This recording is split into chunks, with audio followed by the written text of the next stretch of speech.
जैसे कि शेरशाह सूरी ने जो है बहुत सारे नए नए कानून लाए, बहुत सारे नए नए चीज़ें करी, ठीक है। रुपया जो अभी चल रहा है वो भी इन्होंने इंट्रोड्यूस करा था, तो काफ़ी इंपॉर्टेंट हो जाता है। तो आइए इसे पढ़ते हैं। शेरशाह सूरी 1540 से 1545, 5 साल उन्होंने करीब राज करा, ठीक है। रियल नेम था इनका फ़रीद खान। शेरशाह सूरी इनका असल नाम नहीं था दोस्तों, रियल नाम था उनका फ़रीद खान। फादर का नाम था हसन खान, ठीक है दोस्तों। वर्क और बिल्डिंग जो शेरशाह सूरी ने करा, किला ए खाना, जिसे अपन ओल्ड फोर्ट भी नाम से जानते हैं, किला खाना या ओल्ड फोर्ट इन्होंने स्थापना करी, इन्होंने इस्टेब्लिश करी शेरशाह सूरी ने। सड़क ए आज़म की स्थापना भी शेरशाह सूरी ने ही करी। सड़क है वो बांग्लादेश के सोनार से होकर पाकिस्तान के पेशावर में जाती है। मतलब ये पूरी जो सड़क है यहाँ से पूरे इंडिया को क्रॉस करते हुए पाकिस्तान जाती है, ओके दोस्तों। और इनके खास मैं चीज़ें बता देता हूँ जिससे एसएससी या यूपीएससी या जो भी गवर्नमेंट एग्जाम है अक्सर क्वेश्चंस आते हैं। शेरशाह सूरी को टाइटल मिला है शेरशाह का, ठीक है। और उन्होंने ये टाइटल कब एक्सेप्ट करा? बैटल ऑफ चौसा 1539 में, जो बैटल ऑफ चौसा हुई ना, जो ये जीते थे, उसके बाद उन्होंने ये शेरशाह का टाइटल एक्सेप्ट करा। मलिक मोहम्मद जैज़ी ये कोई ऑथर थे, उन्होंने इसी टाइम पीरियड में पद्मावत बुक लिखी, ठीक है। उन्होंने इंट्रोड्यूस करा रुपया। उन्होंने रुपया जो करेंसी चल रही है अभी, ठीक है, ये रुपया, ये वाला, ये उन्होंने इंट्रोड्यूस करा था। 178 ग्रेन का था और सिल्वर मेटल का बना हुआ था, ठीक है, कॉइन जो था। शेरशाह सूरी ने 2 टाइप के कॉइन, मतलब 2 टाइप्स ऑफ मेटल में कॉइन इंट्रोड्यूस करे थे। एक गोल्ड मेटल में था और एक सिल्वर मेटल में था। और जो फर्स्ट कॉइन था वो प्रिंटेड कॉइन था, वो सिल्वर मेटल का था और उसका वेट जो था वो 178 ग्रेन था। और दोस्तों ये ग्राम नहीं है, ये ग्रेन है, ठीक है। ये उस टाइम की मेजरिंग यूनिट थी। अब अपन देखें तो दोस्तों उनकी डेथ कैसे हुई। दोस्तों बहुत फनी इंसिडेंट है। इन 1545 में उनकी जो ये कैसे हुई उनकी मृत्यु, जब एक युद्ध लड़ रहे थे वो, तब क्या हुआ, वो खुद मर गए। कैसे? उनकी खुद की आर्मी ने उनके ऊपर बॉम्बिंग कर दी। अब दोस्तों इसे समझने के लिए मैं आपको कुछ ड्रॉ करके समझाता हूँ। जैसे कि मान लो यहाँ पर सारी सेना है शेरशाह सूरी की, यहाँ पर सामने वाले की सेना है, ओके। यहाँ पर तोप लगी हुई थी, hope it's will be clear. यहाँ पर शेरशाह सूरी थे, उनके जो इंजन थे ना वो बहुत ज़्यादा वीक थे। मतलब कैलकुलेशन में आप कह सकते हो, जो कैलकुलेशन थी ना उनकी वो ख़राब थी। और इसके चलते जो गोला था वो जाना तो चाहिए था दुश्मन सेना में, लेकिन मिस कैलकुलेशन के वो जाके गिर गया शेरशाह सूरी के ऊपर ही, और जिससे वो मौत हो गई उनकी। अब समझे दोस्तों? तो ऐसे उनकी मृत्यु हुई।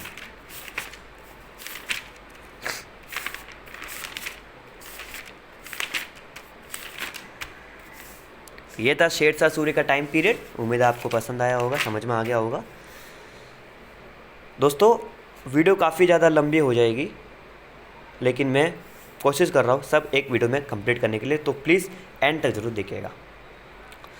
जलालुद्दीन मोहम्मद अकबर, जिन्हें हम अकबर के नाम से भी जानते हैं, शासनकाल था उनका 1556 से 1605, ठीक है दोस्तों।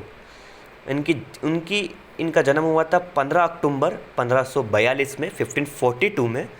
हुमायूं इनके फादर के नेम थे और हमीदा बेनू इनकी मदर थी। जो हमने हुमायूं के बारे में जो पढ़ा था उससे रिलेटेड है ये, उनके बेटे थे ये। बर्थ प्लेस थी इनकी अमरकोट, जो अभी आई थिंक पाकिस्तान में लाइज इन पाकिस्तान, वो अमरकोट था। उस समय पंजाब में था वो। पानीपत सेकंड उन्होंने ये युद्ध लड़ा। 1556 में हेमू को हरा दिया। बैटल ऑफ मालवा लड़ी 1561 में, बाज बहादुर को हराया। ट्रीटी ऑफ आमेर हुआ, ये वॉर नहीं था लेकिन ये समझौता था, इसके बारे में डिटेल में जानेंगे, 1562 में हुआ। रणथंबोर और बुंदेलखंड को भी इन्होंने 1569 में मुग़ल सल्तनत में कंक्लूड कर दिया। इंक्लूड कर दिया। गुजरात का को भी इन्होंने 1573 में मुजफ्फर शाह को हरा के गुजरात को भी काबू में अपने अंदर ले लिया। हल्दी घाटी की जो था युद्ध, ठीक है, वो 1576 में मानना पड़ता आपको, हारा के नहीं कहेंगे, लेकिन एक तरीके से 1576 का युद्ध अकबर ही जीता है। काबुल को भी 1581 में मिर्ज़ा हकीम को हरा के काबुल को भी अपने अंदर ले लिया। कश्मीर और सिंध दोनों को 1586 कश्मीर और 1592 सिंध 1592-1586 में दोनों को अपने अंदर ले लिया। अहमदनगर को भी 1599 में, ठीक है, चांद नीवी को हरा के अपने अंदर ले लिया। और उनकी लास्ट विक्ट्री जो थी वो असीरगढ़ की थी, जो 1601 में वो जीते थे। आइए अपन बात करते हैं ट्रीटी ऑफ आमेर और अकबर से जुड़े कुछ रोचक तथ्य या फैक्ट, जिससे एसएससी और यूपीएससी और अन्य गवर्नमेंट जो एग्ज़ाम्स है वो क्वेश्चंस पूछते रहते हैं। He was just 14 years when he had started to rule the Mughal empire. वो महज 14 साल के थे अकबर जब उन्होंने गद्दी संभाली। बहरम खान ने उन्हें सुल्तान बनाया। बहरम खान कौन थे? हुमायूं के वेल विशर थे वो।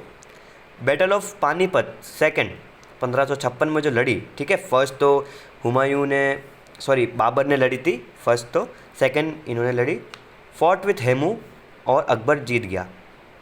अकबर एक अलग माइंडसेट का था। अकबर जो पहले दास प्रथा थी ना, स्लेव वाली, कि जब कोई राजा किसी और राजा पे हमला करता है, ठीक है, और अगर सामने वाला राजा हार जाता है तो फिर क्या होता है, वो सामने वाले जितने भी थे राजा के या उनके मिलने वाले सबको गुलाम बना के अपने देश में लेकर जाए। लेकिन नहीं, अकबर ऐसा नहीं था। महामंगा उनकी फीड मदर थी। फीड मदर इन सेंस मुँह बोली माँ थी। उनकी रियल माँ तो हमीदा बेनू थी, लेकिन उनको दूध पिला के पाल पोस के बड़ा किसने करा? महामंगा ने करा। और वो अपनी सगी माँ से भी ज़्यादा बढ़कर दर्जा महामंगा को देते थे। और ये आप जानेंगे कि 1556 के बाद 1560 और 1560 से 1562 का जो एक काल था ना, इसमें अकबर जो थे अपने युद्ध में थोड़े निपुण हो रहे थे, ठीक है, तो उनका ध्यान जो था वो गद्दी पे कम था। तो उस समय गद्दी किसने संभाली थी?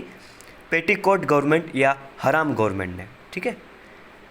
अब आते हैं हम ट्रीटी ऑफ आमेर के बारे में। इसका क्या है सीन?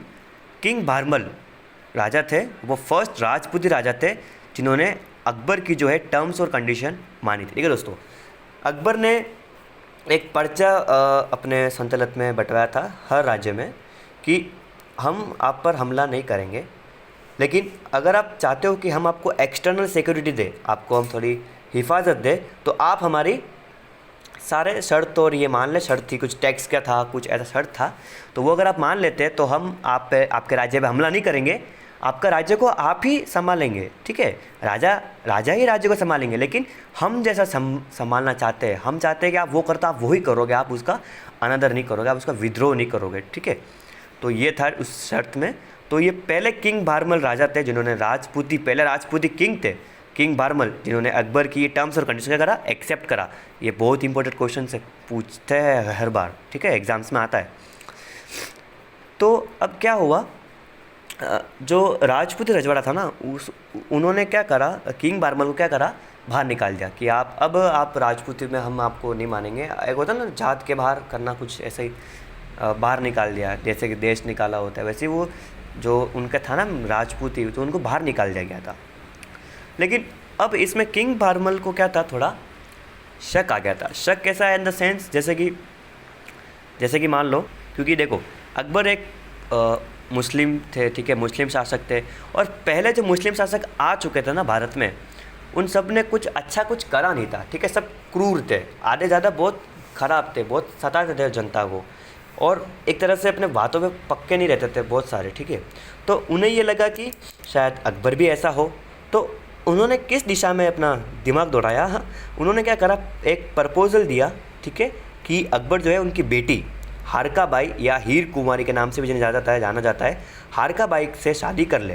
क्योंकि किंग भारमल को ये लगा कि कोई राजा, क्या कोई सुल्तान कितना भी ख़राब या कितना भी क्रूर क्यों ना हो, वो खुद की बेटी के घर में कभी कब्ज़ा नहीं करेगा, तो ऐसे वो सुरक्षित रहेंगे। तो ये सोच के उन्होंने ऐसा दिमाग लगाया।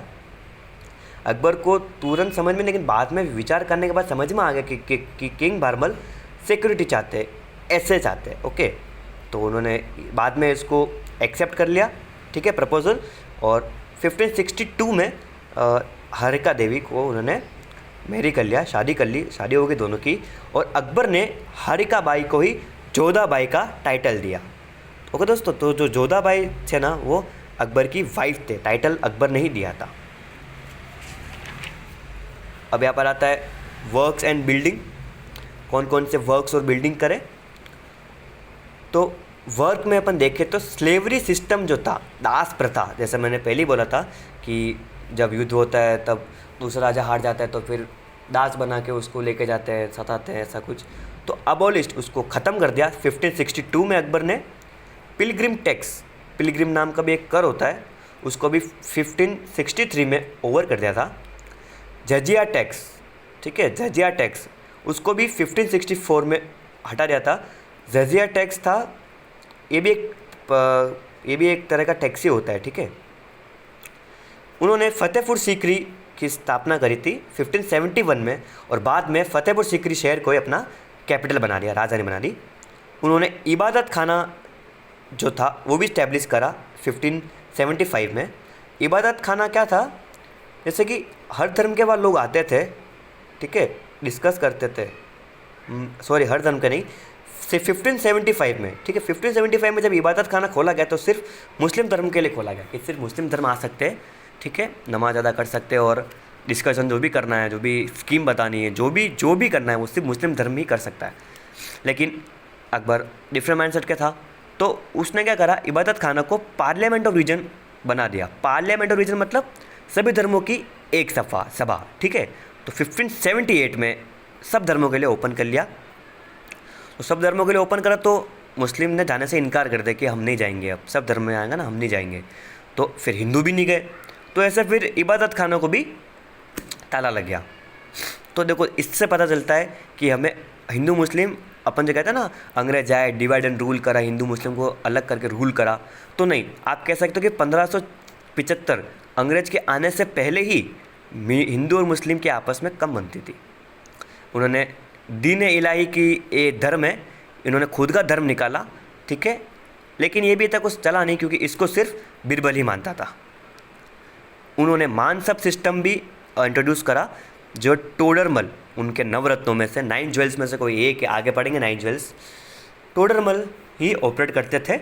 इसके हिसाब से जो भी व्यक्ति, ठीक है, मानसब सिस्टम के हिसाब से रिक्रूट करेंगे, ठीक है, भर्ती होंगे सेना में, ठीक है, उन्हें कम से कम 10 रुपये की सैलरी मिलेगी और मैक्सिमम पोस्ट के हिसाब से उनको 12,000 तक की सैलरी मिलेगी। और हर 10 साल में इस सिस्टम को रिव्यू किया जाएगा और प्रमोशन भी होगी, जो अच्छा काम करेगा उसे प्रमोशन मिल जाएगी।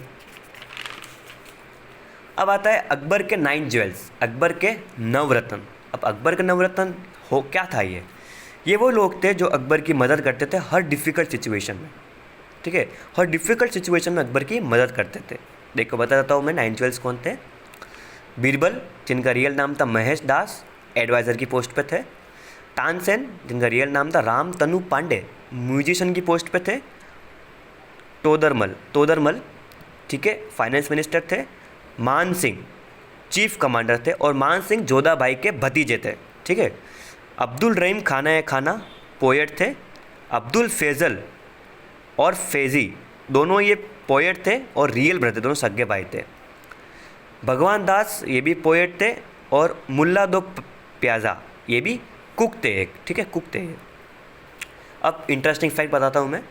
अब्दुल रहीम खाना ने जो बाबरनामा जो बाबर ने लिखी थी ना तर्किश में, उसको ट्रांसलेट करा किस में, पर्शियन में, जिसका उन्होंने नाम क्या रखा, तुझके बाबरी, ठीक है। अब्दुल रहीम खाना आपसे क्वेश्चन पूछता है, ठीक है, कि किसने वापस बाबर की जो ऑटोबायोग्राफी थी उसको किसने वापस ट्रांसलेट करा, तो अब्दुल रहीम खाना।